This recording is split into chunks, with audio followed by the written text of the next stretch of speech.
Welcome to marvellous science education. आपने देखा होगा कि पत्तियों का कलर ग्रीन होता है, लेकिन कुछ पत्तियों का कलर ब्राउन, येलो या कुछ डिफरेंट कलर में होता है।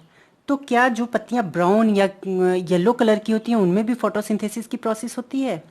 ग्रीन कलर की पत्तियों में फोटोसिंथेसिस क्यों होता है? क्योंकि उनमें क्लोरोफिल पाया जाता है।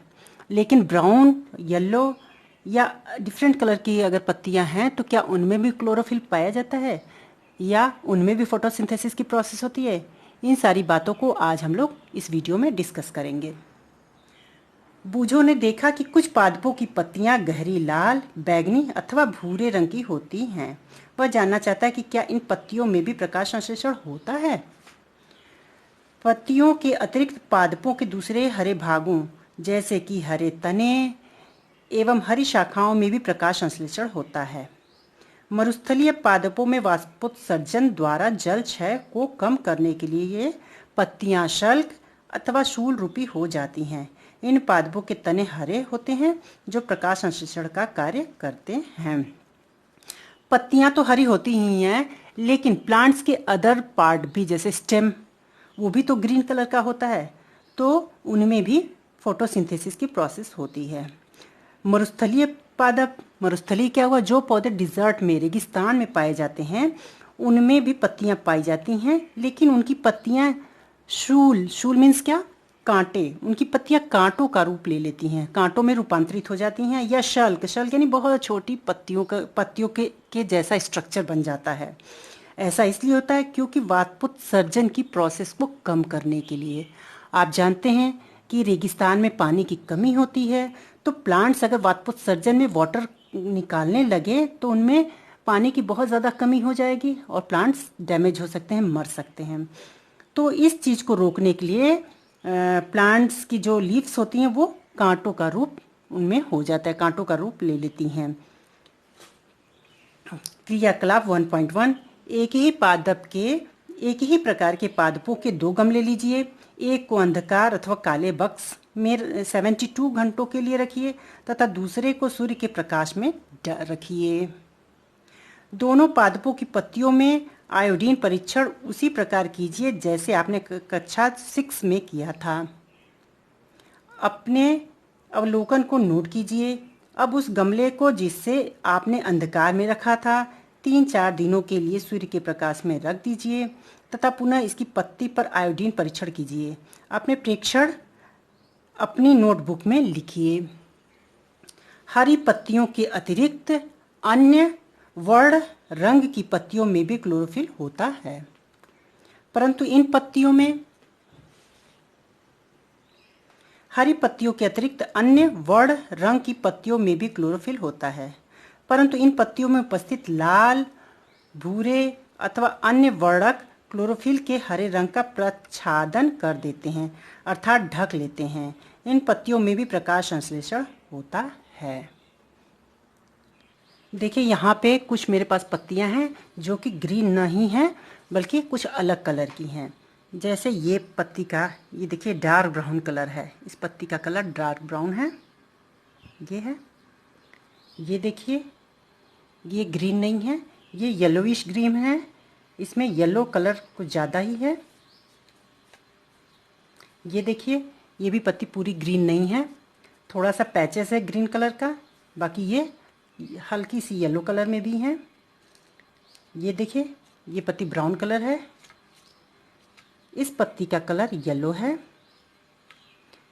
ये लीफ है जो मेरे पास येलो और ग्रीन कलर में है।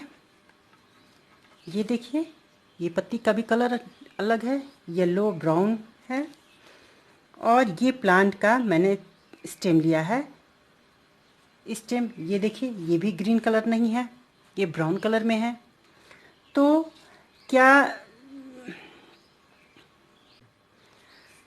ये पत्तियाँ, ये ब्राउन, ये भी ब्राउन कलर है, ये डार्क येलो कलर है, ये ग्रीन, डार्क ग्रीन तो नहीं है, लाइट ग्रीन और कुछ येलोइश कलर है, ये येलो ग्रीन है, ये येलो कलर है। तो क्या इन पत्तियों में भी फोटोसिंथेसिस की प्रोसेस होती है? जी हाँ, बिल्कुल होती है फोटोसिंथेसिस की प्रोसेस। ग्रीन कलर की जो पत्तियां होती हैं उसमें ग्रीन पिगमेंट पाया जाता है, लेकिन ब्राउन कलर की जो पत्तियां होती हैं या येलो कलर की पत्तियां होती हैं तो उनमें ग्रीन पिगमेंट ढका हुआ होता है। उनको अदर कलर के पिगमेंट्स जैसे डार्क कलर के डार्क ब्राउन कलर का पिगमेंट उनमें ज़्यादा होता है, वो ग्रीन पिगमेंट को ढक देते हैं, जिससे कि पत्तियों का कलर तो दिखाई देता है ब्राउन येलो, लेकिन इनमें भी क्लोरोफिल होने के कारण इनमें भी फोटोसिंथेसिस की प्रोसेस होती है। तो ये ब्राउन कलर से ढके होने की वजह से ग्रीन कलर हरित लवक इसमें तो पाया जाता है, क्लोरोफिल इसमें पाया जाता है, लेकिन ये ब्राउन कलर के जो लवक होते हैं पिगमेंट होते हैं ये ज़्यादा क्वांटिटी में होते हैं, जिसकी वजह से कि ग्रीन पिगमेंट ढक जाता है, छिप जाता है, और लेकिन इनमें फोटोसिंथेसिस की प्रोसेस होती है। आपने गीली दीवारों पर तालाब अथवा ठहरे हुए जलाशय में हरे अवपंकी काई जैसे पादप देखे होंगे। ये सामान्यतः कुछ जीवों की वृद्धि के कारण बनते हैं, जिन्हें शैवाल कहते हैं। आप अपने आसपास तालाब, गड्ढे या बहता हुआ नाला ये जरूर देखे होंगे। उनमें उस पे हरा हरा कुछ दिखाई पड़ता है, जिसको कि काई बोलते हैं। क्या आप कल्पना कर सकते हैं कि इनका रंग हरा क्यों होता है? इनमें क्लोरोफिल होता है, जिसके कारण ये हरे दिखाई देते हैं। शैवाल भी प्रकाश संश्लेषण द्वारा अपने भोजन स्वयं बनाते हैं। इनको शैवाल बोला जाता है। जो काई जैसे पदार्थ दिखाई पड़ते हैं, जलाशय हो गया, गड्ढे हो गए, तालाब हो गए, इनमें आप देखते होंगे कि ग्रीन ग्रीन कुछ दिखाई पड़ता है ऊपर से, जिसे हम काई भी बोलचाल की भाषा में बोलते हैं, और उन्हें शैवाल भी कहा जाता है। ग्रीन होने की वजह से इनमें क्लोरोफिल प्रेजेंट होता है, और क्लोरोफिल प्रेजेंट होने की वजह से इनमें भी फोटोसिंथेसिस की प्रोसेस होती है। ये देखिए, आप इस पिक्चर में डिफरेंट तरह की पत्तियां दिखाई गई हैं, डिफरेंट कलर की भी हैं, ये दिखाई गई हैं, जो कि अभी मैंने आपको दिखाया है। पादपों में कार्बोहाइड्रेट के अतिरिक्त अन्य खाद्यों का संश्लेषण। अभी आपने पढ़ा कि प्रकाश संश्लेषण प्रक्रम द्वारा पौधे कार्बोहाइड्रेट का संश्लेषण करते हैं। कार्बोहाइड्रेट कार्बन, हाइड्रोजन एवं ऑक्सीजन से बनते हैं। इनका उपयोग खाद्य के अन्य घटकों के संश्लेषण में होता है, परंतु प्रोटीन नाइट्रोजनी पदार्थ है, जिनमें कार्बन, ऑक्सीजन एवं हाइड्रोजन के अतिरिक्त नाइट्रोजन भी हो। अन्य चीज़ें तो प्लांट्स मिट्टी से, एटमॉस्फेयर से ले लेते हैं, लेकिन नाइट्रोजन इनको कहाँ से मिलता है, कहाँ से प्राप्त होता है? याद कीजिए, वायु में नाइट्रोजन गैसीय अवस्था में प्रचुर मात्रा में पाई जाती है। ऐसा आप जानते हैं कि नाइट्रोजन ज़्यादा मात्रा में पाई जाती है वायु में, परंतु पादप इसका अवशोषण इसी रूप में नहीं कर सकते। मिट्टी में कुछ विशेष जीवाणु होते हैं जो गैसीय नाइट्रोजन को उपयोगी यौगिक में परिवर्तित कर मृदा में निर्मुक्त करते हैं। आप जानते हैं कि नाइट्रोजन गैसीय अवस्था में होती है, तो प्लांट्स गैसीय अवस्था में इसका उपयोग नहीं कर पाते हैं, लेकिन मिट्टी में कुछ ऐसे सूक्ष्म जीवाणु होते हैं जो कि इसको इनके यौगिक के रूप में परिवर्तित कर देते हैं, और प्लांट्स उसका अवशोषण कर लेते हैं। यह विलेय पदार्थ पादपों द्वारा जल के साथ अवशोषित कर लिए जाते हैं। संभवतः आपने देखा है कि किसान अपने खेतों में उर्वरक तथा खाद डालते हैं, जिनमें नाइट्रोजनी पदार्थों की प्रचुरता होती है। इस प्रकार अन्य संघटकों के साथ पादपों की नाइट्रोजन की मांग की आपूर्ति हो जाती है। इसके पश्चात पादप खाद्य के अन्य संघटकों जैसे कि प्रोटीन एवं वसा का संश्लेषण करते हैं। पादपों में पोषण की अन्य विधियां। कुछ पादप ऐसे भी हैं जिनमें क्लोरोफिल नहीं पाया जाता है। वे अपना भोजन संश्लेषित नहीं कर सकते हैं। वे कैसे जीवित रहते हैं तथा वे पोषक किस प्रकार प्राप्त करते हैं? मनुष्य एवं अन्य प्राणियों की तरह ये पादप भी अपने पोषण के लिए अन्य पादपों द्वारा निर्मित खाद्य पर निर्भर होते हैं।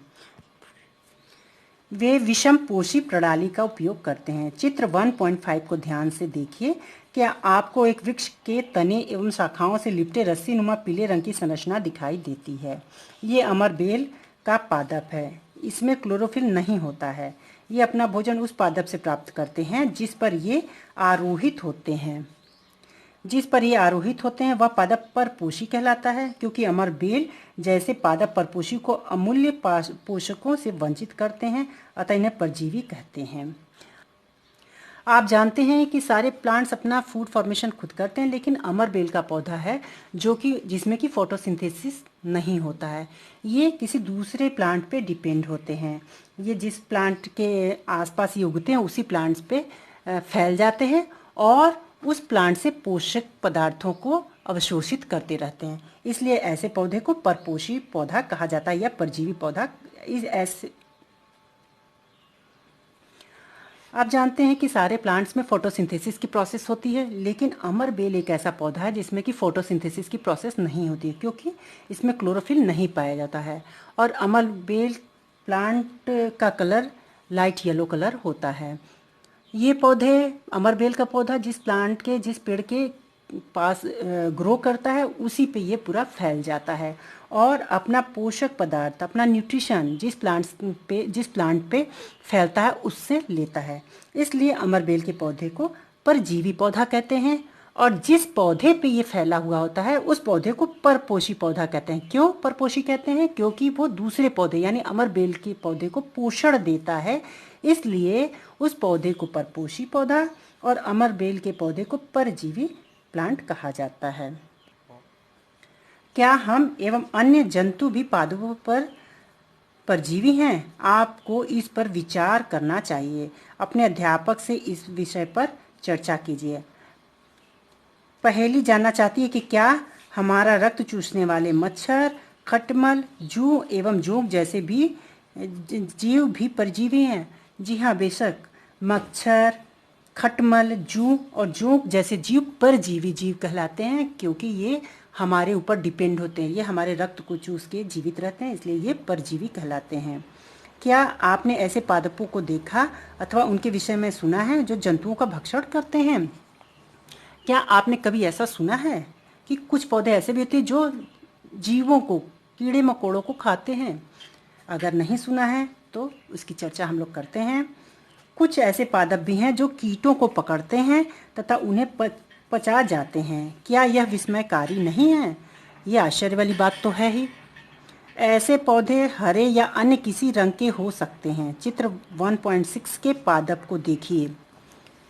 ये देखिए, ये कीट भक्षी पौधों को दिखाया गया है। ये पौधा इसको घटपड़ी पौधा कहते हैं। ये देखिए, ये पूरा घटपड़ी पौधा है और इसके एक पार्ट को, इसके घट को दिखाया गया है। तो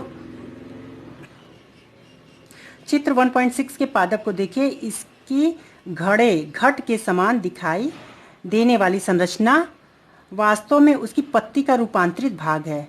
पत्ते का शीर्ष भाग घड़े का ढक्कन बनाता है। घड़े के अंदर अनेक रोम होते हैं जो नीचे की ओर ढल के रहते हैं, अर्थात अधोमुखी होते हैं। जब कोई कीट घड़े में प्रवेश करता है तो यह उसके रोमों के बीच फंस जाता है। घड़े में उपस्थित पाचक रस द्वारा कीटों का पाचन हो जाता है। कीटों का भक्षण करने वाले ऐसे पादप कीट भक्षी पादप कहलाते हैं। वीनस फ्लाईट्रैप तथा संडीव कीट भक्षी पादपों के दो अन्य उदाहरण हैं। इसके बारे में जानकारी प्राप्त कीजिए।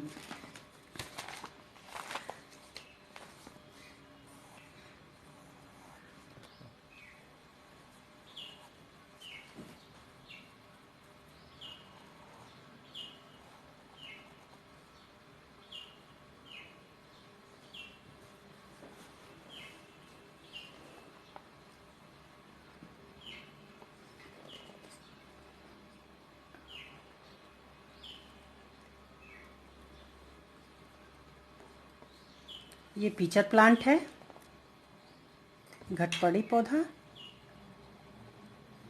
ये घड़े के समान आपको संरचना दिखाई दे रही है। इसमें होता क्या है कि ये लीव्स जो होती हैं, पत्तियां, इसमें पत्ती का जो ऊपरी भाग होता है वो ढक्कन की तरह रूपांतरित है। ये लीफ जो मैंने बताया है, इसका ये चौड़ा भाग आपस में जुड़ जाता है और घड़े का रूप बना लेता है। और ये ऊपर की पत्ती जो होती है ये ढक्कन का कार्य करती है, जैसे ये आपको दिखाई दे रहा है चौड़ा भाग। ये पत्ती का चौड़ा भाग ये घड़े का रूप ले लिया, घड़े में रूपांतरित हो गया। और ये आगे वाला जो पोर्शन होता है वो ये ढक्कन का, लीड का काम करता है। अब ये घटपड़ी प्लांट कीटों का भक्षण कैसे करता है?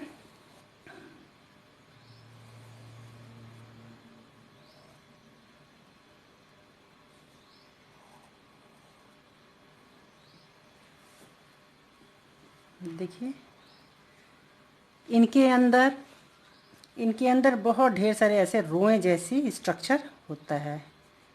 इस तरह रोएं जैसा स्ट्रक्चर निकला हुआ होता है। जब कोई भी इंसेक्ट उड़ता हुआ यहाँ आता है, उड़ता हुआ इसके पास पहुँच जाता है, यहाँ जाता है, तो ढक्कन क्या करता है, तुरंत ये नीचे अंदर पहुँचता है, ढक्कन तुरंत ऊपर ये बंद हो जाता है, घड़े को बंद कर देता है। और ये कीट क्या करते हैं, इनके रोमों के बीच में, इनके रोम के बीच में फंस जाते हैं।